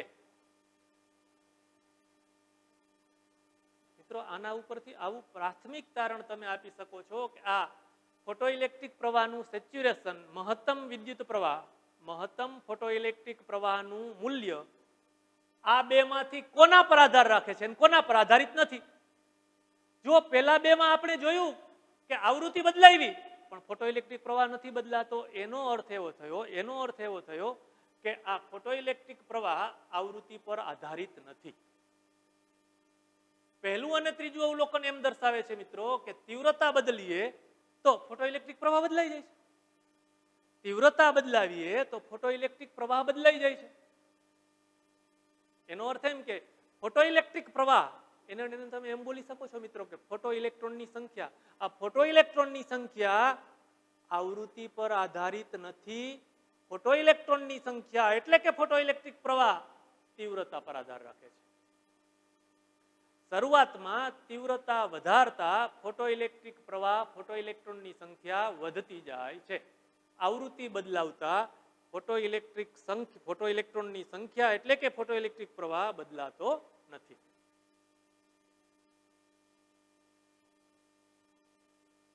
મિત્રો આ જ રીતે આ તમને આટલા ગ્રાફ આપણે સમજી ગયા કે જો હું આપાત પ્રકાશની તીવ્રતા વધારતો જાઉં છું, તીવ્રતા વધારી તો પ્રવાહ વધે છે ભાઈ. આવૃત્તિ વધારી તો પ્રવાહ બદલાતો નથી. એટલે તીવ્રતા વધારતા આ કેપિટલ I છે એ તીવ્રતા દર્શાવે છે. આ જુદી જુદી ત્રણ તીવ્રતા, ત્રણ પ્રકાશ માટે આપણે પ્રયોગ કર્યો તો એના આલેખ આવા મળ્યા. આ I છે એ ફોટો ઇલેક્ટ્રિક પ્રવાહ દર્શાવે છે, આ I છે એ તીવ્રતા દર્શાવે છે. આટલા પરથી હું એવા તારણ પર આવ્યો છું ફોટો ઇલેક્ટ્રિક પ્રવાહનું મૂલ્ય આપાત પ્રકાશની તીવ્રતા પર આધારિત છે, આવૃત્તિ પર નહીં. આને મિત્રો આપણે ફોટો ઇલેક્ટ્રિક અસરની એક લાક્ષણિકતા કહેશું. આપણી મૂળ વાત આ મુદ્દો સમજી રહ્યા છીએ કે ફોટો ઇલેક્ટ્રિક પ્રવાહ પર વિદ્યુત દબાણ અહીંથી લાગુ પાડેલા વીજ સ્થિતિમાનની શું અસર થાય છે. એમાં એક વાત આપણે જોઈ કે ઉત્સર્જકની સાપેક્ષે કલેક્ટર પર ધન વિભવ હોય તો શું થાય. હવે એનાથી ઊંધું જોવું છે. જોજો ઇલેક્ટ્રોનની કસોટી થઈ જવાની છે અને આમાં ઉત્સર્જકની સાપેક્ષે કલેક્ટરને ઋણ વિભવે રાખવો છે. આ ટોપિકમાં એક મુખ્ય વાત આપણે ભણવાના છીએ મિત્રો, સ્ટોપિંગ પોટેન્શિયલ. એક નવી રાશિ આપણે ભણવા જઈ રહ્યા છીએ. સ્ટોપિંગ પોટેન્શિયલ એટલે શું? હા મિત્રો, આ રચના તો એની એ જ છે મિત્રો, માત્ર આ બદલાયું છે. ધન વિસ્થિતિમાન અને ઋણ વિસ્થિતિમાન આપણે બદલાયું છે. એકની સાપેક્ષે બીજાને ધન વિભવે રાખીએ છીએ. હા, જો તો મિત્રો અહીં આવું હતું ત્યારે આપણે એમ કહેતા હતા કે ધાતુની સપાટીમાંથી આપણા પહેલા ઉદાહરણ પ્રમાણે 1000 ઇલેક્ટ્રોન ઉત્સર્જિત થયા હતા, એમાંથી 500 અહીં પહોંચ્યા હતા. પછી આ વોલ્ટેજ લાગુ પાડતા ગયા અને વધારતા ગયા, એમ ક્રમશઃ ઇલેક્ટ્રોન ઉત્સર્જકથી કલેક્ટર પર પહોંચતા ઇલેક્ટ્રોનની સંખ્યા વધતી જતી હતી. અહીં વોલ્ટેજ વધારશું તો શું થશે જરા વિચારો તો. જો અહીં ઉત્સર્જિત થયેલા ઇલેક્ટ્રોનને આ વીજ સ્થિતિમાન મદદ કરતું હતું, આકર્ષણ બળ લગાડતું હતું. જ્યારે અહીં આ ઇલેક્ટ્રોનને જવું છે આમ, પણ ઉત્સર્જકની સાપેક્ષે અહીં કલેક્ટર પર ઋણ વિભવ છે એ આ ઇલેક્ટ્રોનની ગતિ ઉર્જા, પોતાની ગતિ ઉર્જા આમ છે, જ્યારે આ ઋણ વિસ્થિતિમાન છે આમ બળ લગાડે છે, ધક્કો મારે છે. પહેલા કિસ્સામાં આપણે જે દિશામાં સાયકલ લઈને જવું હતું, સાયકલ પવન આપણે મદદ કરતો હતો, અથવા તો આપણે પુલ પરથી ઢાળીઓ ઉતરતા હતા. જ્યારે હવે આપણે જઈ રહ્યા છીએ, પવન સામે છે, આ ઇલેક્ટ્રોન આમ જાય છે, આ ઋણ વિસ્થિતિમાન એનો વિરોધ કરે છે. તો તમને સમજાવવું જોઈએ મિત્રો કે અહીં હું પેલા વોલ્ટેજ હતા જ નહીં, અત્યારે આપણે એમ કીધું કે 1000 ઇલેક્ટ્રોન ઉત્સર્જિત થયા, એમાંથી 500 પહોંચ્યા. હવે હું આ રીતે એની પોલારિટી આવી છે, એની ધ્રુવીયતા આવી રીતે જોડેલ છે, ત્યારે જો અહીં V1 વોલ્ટેજ હોય, મૂલ્ય આના જેટલું જ કહું, આ 4 વોલ્ટની બેટરી છે, તો ધારો કે આ 4 વોલ્ટની બેટરી છે, પણ એની પોલારિટી બદલાવી નાખ્યા છે, એના ધન ઋણ બદલાવી નાખ્યા છે. ઉત્સર્જકની સાપેક્ષે કલેક્ટર પર હવે અત્યારે ઋણ વિભવ રાખ્યો છે કે જે ઋણ સ્થિતિમાન જે બેટરી વિરોધ કરશે. મિત્રો ઇલેક્ટ્રોનને આમ જવું છે, વિરોધ કરશે. તો તમે સમજી શકશો, મને કહેશો કે જે ઓલા આપણા આ પ્રયોગમાં 1000 માંથી 500 ઇલેક્ટ્રોન પહોંચ્યા હતા, પછી આ વિસ્થિતિમાન V1 લાગુ પાડ્યું તો અહીં 500 માંથી 700 થયા હતા. તો તમે અહીં મને કયો 500 માંથી વધશે કે ઘટશે? મિત્રો જો મારી સાથે તમે સમજતા હો, અત્યારે સમજવાનો પ્રયત્ન કરતા હો, તો ચોક્કસ સમજાય કે ઘટશે. જે ઇલેક્ટ્રોન આમ પોતાની રીતે જતા હતા, પોતાની ઉર્જાથી જતા હતા, એમાં આ પહેલા કિસ્સામાં મદદ કરતા હતા, બીજા કિસ્સામાં આમ જતા ઇલેક્ટ્રોનને વિરુદ્ધ દિશામાં બળ લગાડે છે. પોતાની રીતે જે 500 પહોંચી જતા હતા આની ગેરહાજરીમાં, એ હવે આવો ઋણ વિભવ લાગુ પાડવાથી 500 ના બદલે ઘટશે. મિત્રો એ આલેખ આપણે અહીં બતાવવાના છીએ. વોલ્ટેજ 0 માંથી વધાર્યા પણ ઋણ વિભવ વધાર્યા તો ફોટો ઇલેક્ટ્રોનની સંખ્યા 500 માંથી ઘટી, ધારો કે આટલી થઈ, સપોઝ 300. હજી વોલ્ટેજ વધારું છું પણ ઋણ વોલ્ટેજ વધારું છું. જોજો ઉત્સર્જકની સાપેક્ષે કલેક્ટર પરનો ઋણ વોલ્ટેજ વધારું છું, આના કરતા આ વોલ્ટેજ વધાર્યા. એટલે હવે તમને પાકું સમજાય કે 1000 માંથી 500 પહોંચતા થા, 500 માંથી 300 થયા, 300 માંથી 200 થઈ જશે, ઘટશે. ધારો કે 300 માંથી 200 ઇલેક્ટ્રોન પહોંચ્યા, આ વોલ્ટેજ. મિત્રો લડી જ લેવું છે, આ વોલ્ટેજ વધાર્યા. ધારો કે ઘટતા ઘટતા ઓલા 1000 માંથી 500 પહોંચ્યા, 500 માંથી 300 થયા, 300 માંથી 200 થયા. ધારો કે આ V3 વોલ્ટેજ માટે ખાવા પીવા 2 ઇલેક્ટ્રોન પહોંચે છે. ચોક્કસ વાત છે, જે ઇલેક્ટ્રોનની ગતિ ઉર્જા વધુ હશે એ ઇલેક્ટ્રોન પહોંચ્યા હશે. આના પરથી આપણે એવું કહી શકીએ કે આપેલી પ્લેટમાંથી ઉત્સર્જિત થતા ઇલેક્ટ્રોનની ઉર્જા જુદી જુદી હશે. જો બધા ઇલેક્ટ્રોનની ઉર્જા એક સરખી હોત તો પહોંચે તો બધાય પહોંચે, ન પહોંચે તે કઈ ન પહોંચે. એના બદલે ઉત્સર્જકથી કલેક્ટર પર પહોંચતા ઇલેક્ટ્રોનની સંખ્યા ક્રમશઃ ઘટે છે. આ ઋણ વિભવ વધારતા જાય એમ ક્રમશઃ ઘટતા જાય છે. એનો અર્થ એમ કે ધાતુની સપાટીમાંથી ઉત્સર્જિત થયેલા ઇલેક્ટ્રોનની ઉર્જા જુદી જુદી હશે. જેની ઉર્જા વધુમાં વધુ હશે એ છેલ્લે સુધી લડી શકશે. આપણે અત્યારે એમ કીધું કે આ V3 વોલ્ટેજ કર્યા ત્યારે માત્ર 2 જ ઇલેક્ટ્રોન પહોંચે છે, ત્યારે માત્ર 2 જ ઇલેક્ટ્રોન પહોંચ્યા, પણ આપણે તો લડી જ લેવું છે, ધીમે ધીમે લડવું છે. વોલ્ટેજ વધાર્યા મિત્રો. ધારો કે V4 વોલ્ટેજે ખાવા પીવા એક મળદની બહેનનો દીકરો 1 ઇલેક્ટ્રોન પહોંચ્યો, હિંમતવાળો, પાણીણીના પેટનો, એવું ન કહેવાય. તમને સમજાવવું જોઈએ મિત્રો, 1 ઇલેક્ટ્રોન અહીં પહોંચ્યો, એ ઇલેક્ટ્રોન પાસે વધુમાં વધુ ઉર્જા હશે, વધુમાં વધુ ગતિ ઉર્જા હશે. અને હવે આના કરતા સહેજ વધારું વોલ્ટેજ, 1 જ ઇલેક્ટ્રોન પહોંચ્યો છે મિત્રો. અને આ મારી સંજ્ઞા પ્રમાણે મેં જેવા V5 વોલ્ટેજ કર્યા,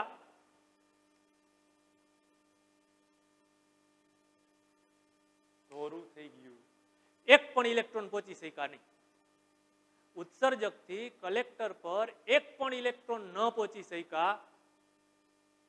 આને આપણે અત્યારે મિત્રો વિસ્થિતિમાનના પદમાં, વિસ્થિતિમાનના સ્વરૂપમાં સમજવું છે, અને એના પરથી આ સ્ટોપિંગ પોટેન્શિયલ રાશિ સમજાશે. જોઈએ આલેખ પૂરો કરી દઉં મિત્રો તો તમે સમજી શકશો. આવો આલેખ થશે. આ ભાગ, આ અહીંયા લાલ ટપકા કરું છું તે ભાગ, આના માટે કે વિસ્થિતિમાન ઋણ વિસ્થિતિમાન વધારતા જાય છે એમ કોઈ એક વોલ્ટેજ માટે ઉત્સર્જકથી કલેક્ટર પર પહોંચતા ઇલેક્ટ્રોનની સંખ્યા 0 થઈ જાય છે. આને આપણે સ્ટોપિંગ પોટેન્શિયલ કહેશું. હવે સમજીએ, બરાબર ધ્યાન આપો. સ્ટોપિંગ પોટેન્શિયલ એટલે શું? પોટેન્શિયલ એટલે કંઈક વિસ્થિતિમાન. આ બેટરીના વોલ્ટેજ, બેટરીના વોલ્ટેજને તમે સારી રીતે આમ ઓળખો છો હું એમ બોલું કે વી વોલ્ટ એનો અર્થ તમે બરાબર બીજા પાઠથી સમજીને આવ્યા છો કે વી જૂલ પ્રતિ કુલમ. આનો અર્થ એકમ વીજભાર દીઠ વી જૂલ જેટલી ઉર્જા આપે છે. આનો અર્થ એકમ વીજભાર દીઠ વી જૂલ જેટલી ઉર્જા આપે છે. તો એક ઇલેક્ટ્રોનને કેટલી ઉર્જા આપે? જો એકમ વીજભાર દીઠ તમે આવી ત્રિરાશી મૂકી છે મિત્રો, વીજભાર અને ઉર્જા એકમ વીજભાર દીઠ વી, તો ક્યુ વીજભાર માટે લખતા હતા વી ક્યુ. મારે ઇલેક્ટ્રોન માટે જોતી હોય તો ક્યુ બરાબર ઈ, આ વી, આ થયું વી અથવા વી ક્યુ. મિત્રો બરાબર સમજો કે જે ઇલેક્ટ્રોન આમ જઈ રહ્યો છે, છેલ્લા ઇલેક્ટ્રોનની વાત છે, આમ જઈ રહ્યો છે આમ, એને પણ ન જવા દીધું. કોને? આ ઋણ વિસ્થિતિમાન. મારી સંજ્ઞા મુજબ V5 વોલ્ટેજ લાગુ પાડ્યા છે, તો આ સંજ્ઞા મુજબ ઇલેક્ટ્રોનને V5E જેટલી ઉર્જા આમ લગાડી. ધક્કો માર્યો એમ કેવું હોય તો કહેવાય, વિરુદ્ધ દિશામાં ધક્કો માર્યો. આ જે દિશા, આ દિશામાં જેટલી ઉર્જા હતી એટલી જ ઉર્જા આમ લગાડી અને પરિણામે બચાડો ઇલેક્ટ્રોન ટીંગાઈ રહ્યો, પહોંચી શક્યો નહીં. છેલ્લો ઇલેક્ટ્રોન હતો એની મહત્તમ, એ ઇલેક્ટ્રોનની ઉર્જા મહત્તમ હશે. તો એ ઇલેક્ટ્રોનની ઉર્જાને હું તમે કહી શકું મહત્તમ ઉર્જા કે મેક્સિમમ. એ કે મેક્સિમમ જેટલી જ ઉર્જા ઇલેક્ટ્રોનને આ બેટરીના ઋણ વિભવે આ વોલ્ટેજે આમ બળ લગાડ્યું. એને હું તમને સમજાવી જોઈ કે આ જે ઉર્જા છે એ આ ગણતરી મુજબ વી જેટલી છે. મિત્રો આ સ્ટોપિંગ પોટેન્શિયલની સંજ્ઞા V0, તો આ V5 ને વ્યાપક સંજ્ઞા હું લખું છું V0, તો V0 into E, છેલ્લી વાત આ બે સરખા થાય. સ્ટોપિંગ પોટેન્શિયલ એટલે એવું પોટેન્શિયલ, એટલું વિસ્થિતિમાન, એટલું પોટેન્શિયલ કે જે ઉત્સર્જકથી કલેક્ટર પર પહોંચતા ઇલેક્ટ્રોનની સંખ્યા શૂન્ય કરી દે. સ્ટોપિંગ પોટેન્શિયલ એટલે શું? એવું પોટેન્શિયલ કે જે ઇલેક્ટ્રોનને સ્ટોપ કરી દે, ઊભા રાખી દે, સ્ટોપિંગ પોટેન્શિયલ શૂન્ય કરી દે. ઉત્સર્જકની સાપેક્ષે કલેક્ટર પરના જે ઋણ વિભવે મેં સંજ્ઞાઓ લખી છે એ પ્રમાણે આ ઋણ વિભવે એની વ્યાપક સંજ્ઞા V0 છે. આપણે V0 આ રીતે લખશું. તો ઉત્સર્જકની સાપેક્ષે કલેક્ટર પરના જે ઋણ વિભવે ઉત્સર્જકથી કલેક્ટર પર પહોંચતા ઇલેક્ટ્રોનની સંખ્યા શૂન્ય થઈ જાય તે વિસ્થિતિમાનને સ્ટોપિંગ પોટેન્શિયલ કહેવામાં આવે છે. એટલે આ બે વચ્ચેનો સંબંધ આપણે આ સમજ્યા કે કે મેક્સિમમ ઇક્વલ ટુ V0E. પછી કે મેક્સિમમ ને આપણે આગળ જઈને 1/mv² મેક્સિમમ કહેશું. આવું બોલું છું મિત્રો. આ V મેક્સિમમ એટલે મહત્તમ વેગ છે અને તો આ મહત્તમ ગતિ ઉર્જા થઈ કે મેક્સિમમ. એમાં ને એમાં મિત્રો આપણે આ પરિણામ સમજવું છે. એને કહેશું ફોટોઇલેક્ટ્રિક અસરની બીજી લાક્ષણિકતા. સમજીએ, ધ્યાન આપજો મિત્રો, સરસ મજાની વાત છે. આપણે અત્યારે પ્રયોગ કર્યો એ એક ને એક પ્રકાશ માટે પ્રયોગ કર્યો કે જેની આવૃત્તિ F1 હતી, એની તીવ્રતા I1 હતી, તો એનું સ્ટોપિંગ પોટેન્શિયલ V01 મળ્યું. એની સંજ્ઞા V0, પણ આપણા પહેલા પ્રયોગ છે એટલે એને V01 કહું છું. જેમ અહીં આવૃત્તિ તીવ્રતા બદલાવી હતી એવી રીતે મિત્રો હું ધારો કે આવૃત્તિ બદલું છું. હું પહેલા બીજાનો આ બે અવલોકનોનો અભ્યાસ કરું છું. આવૃત્તિ બદલાવી, તીવ્રતા નથી બદલાવતો, તો સ્ટોપિંગ પોટેન્શિયલ બદલાય છે. પેલા બે અવલોકન પરથી તમે પ્રાથમિક તારણ આમ આપી શકો મિત્રો કે સ્ટોપિંગ પોટેન્શિયલનું મૂલ્ય આવૃત્તિ પર આધાર રાખે છે. હજી તીવ્રતાનું કંઈ નથી કહેતા, એટલું કીધું આપણે કે સ્ટોપિંગ પોટેન્શિયલનું મૂલ્ય, સ્ટોપિંગ પોટેન્શિયલ એટલે કંઈક વિસ્થિતિમાન, એવું વિસ્થિતિમાન કે જે ઇલેક્ટ્રોનને રોકી દેતા હતા, ઇલેક્ટ્રોનની સંખ્યા શૂન્ય કરી દેતા હતા.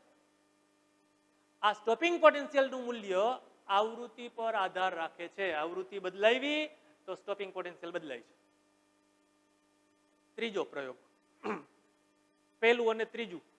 જુઓ મિત્રો, આવૃત્તિ નથી બદલાવતા, આવૃત્તિ નથી બદલાવતા, માત્ર તીવ્રતા બદલાવી. તીવ્રતા બદલાવું છું પણ સ્ટોપિંગ પોટેન્શિયલ બદલાતું નથી.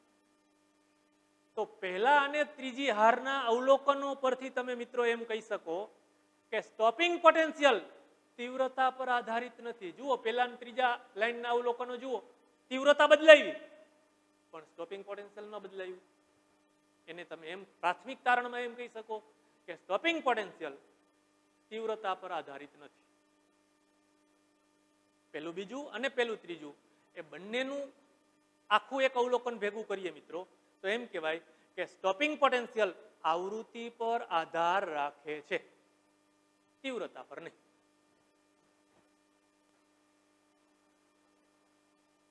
સ્ટોપિંગ પોટેન્શિયલ આવૃત્તિ પર આધાર રાખે છે, તીવ્રતા પર નહીં, એવું આપણે અહીં કહી શકીએ.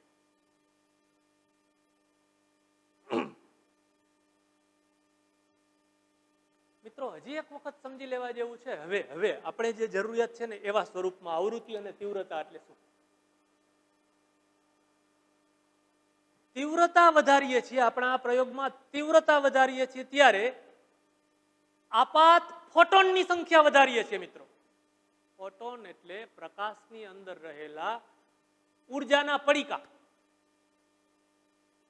આવૃત્તિ વધારીએ છીએ ત્યારે એક પડીકાનું મૂલ્ય, ઉર્જાનું મૂલ્ય બદલાવીએ છીએ. જ્યારે તીવ્રતા બદલાવીએ છીએ ત્યારે એટલી ઉર્જાવાળા પડીકાની સંખ્યા બદલાવીએ છીએ. આ બે લાક્ષણિકતાઓ પરથી મિત્રો, આ ફોટોઇલેક્ટ્રિક અસરની આ બે પરિણામ, બે લાક્ષણિકતા પરથી આપણે આવું કંઈક ખબર પડે કે આપેલ સપાટી પર હું આપાત થયેલા પ્રકાશની આવૃત્તિ બદલાવું છું. એનો અર્થ એમ કે આપાત થતા પડીકા, ઉર્જાના પડીકા, એને ફોટોન કહેશું આપણે. આ પડીકાની ઉર્જા વધારું છું, આવૃત્તિ વધારું છું તો પડીકાની ઉર્જા વધે છે. અને તીવ્રતા વધારું છું તો પડીકાઓની સંખ્યા વધે છે. એક પડીકાની ઉર્જા એટલી ને એટલી છે. જો આવૃત્તિ ન બદલાવું તો, પણ તીવ્રતા બદલાવું તો પડીકાઓની સંખ્યા વધે છે. આવૃત્તિ બદલાવું તો પડીકાની ઉર્જા બદલે છે. હવે આ વાત તમે બરાબર સમજવાનો પ્રયત્ન કરો મિત્રો તો સમજાશે કે આ ફોટો સંવેદી સપાટી પર આપાત થયેલા પ્રકાશની આવૃત્તિ બદલાવી, ધારો કે આવૃત્તિ વધારી, તો આની અંદર જેટલા ઇલેક્ટ્રોનને ઉર્જા મળતી હતી આપણે આવૃત્તિ જ બદલાવી છે. એનો અર્થ એમ કે જેટલા પડીકા આપાત કરતા હતા, તીવ્રતા ન બદલાવી, એનો અર્થ એમ કે પડીકાની સંખ્યા નથી બદલાવી. તો જેટલા ઇલેક્ટ્રોનને ઉર્જા મળતી હતી એને અનુરૂપ કંઈક ઉર્જા, કંઈક ઇલેક્ટ્રોનની ઉર્જા, કંઈક ઇલેક્ટ્રોનનું ઉત્સર્જન થયું. આગળના પરિણામોમાં આપણે જોયું કે જો તીવ્રતા બદલાવું છું તો આ સપાટી ઉપર આપાત કરેલા પડીકાની સંખ્યા વધારી, આવૃત્તિ નહીં. તીવ્રતા વધારી તો પડીકાની સંખ્યા વધારી, આની અંદર રહેલા ઝાઝા ઇલેક્ટ્રોનને ઉર્જા મળી તો ઝાઝા ઇલેક્ટ્રોન ઉત્સર્જિત થયા. તીવ્રતા વધારતા ફોટો ઇલેક્ટ્રોનની સંખ્યા વધી, ફોટો ઇલેક્ટ્રિક પ્રવાહ વધ્યો. આવૃત્તિ વધારો છો તો જેટલા ઇલેક્ટ્રોનને મળતી હતી એટલા જ ઇલેક્ટ્રોનને મળે છે. હા, એટલા ઇલેક્ટ્રોનને ઉર્જા ઝાઝી મળી, વધુ ઉર્જા મળી. વધુ ઉર્જા મળી તો અહીંથી વધુ ઉર્જા સાથે ઉત્સર્જાયો. વધુ ઉર્જા સાથે ઉત્સર્જાયો તો એને રોકવા માટે વધુ ઉર્જાની જરૂર પડે. જુઓ, પહેલીમાંથી બીજી લાક્ષણિકતામાં વહી ગયા કે આવૃત્તિ વધારી તો વધુ ઉર્જા સાથે ઉત્સર્જાયો, વધુ ઉર્જા સાથે ઉત્સર્જાયો કે મેક્સિમમ વધ્યું તો એને રોકવા માટેનું સ્ટોપિંગ પોટેન્શિયલ V0 પણ વધશે. આવા અર્થમાં સ્ટોપિંગ પોટેન્શિયલ આવૃત્તિ પર આધાર રાખે છે, તીવ્રતા પર નહીં. એ જ રીતે આગળનું જોયું એમ ફોટો ઇલેક્ટ્રિક પ્રવાહ તીવ્રતા પર જ આધાર રાખે છે, આવૃત્તિ સાથે લેવા દેવાનો.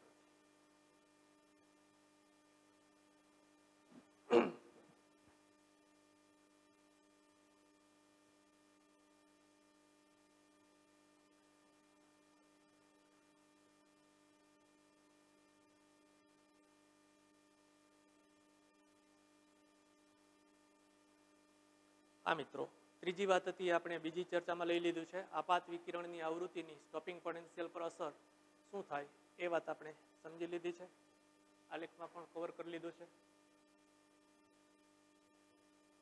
ફરીથી આપણી જૂની વાત, આવૃત્તિ બદલાવો તો સંતૃપ્ત પ્રવાહ બદલાતો નથી, સ્ટોપિંગ પોટેન્શિયલ બદલાય છે. એને અલગ શબ્દોમાં રજૂ કરીએ તો સ્ટોપિંગ પોટેન્શિયલ આપાત પ્રકાશની આવૃત્તિ પર આધાર રાખે છે, તીવ્રતા પર નહીં. હા, આવૃત્તિ સાથે દ્રવ્યની જાત ઉપર આધાર રાખે, તાપમાન પર આધાર રાખે, પણ એ તીવ્રતા પર આધારિત નથી. એ જ વાત સંજ્ઞામાં કીધું કે આવૃત્તિ વધારતા જાઓ છો તો સ્ટોપિંગ પોટેન્શિયલ વધતું જાય છે. મિત્રો અહીં તમને બે રીતે વાત સમજાવી છે. આવૃત્તિ F1 ની F1 જ છે, આ રેડ કલરની લાઈન છે તે, પછી આવૃત્તિ F1 ની F1 જ, પણ એના માટે તીવ્રતા બદલાવી તો એનો પ્રવાહ બદલાશે. પણ આવૃત્તિ નથી બદલાવતા તો સ્ટોપિંગ પોટેન્શિયલ એનો એ જ રહેશે.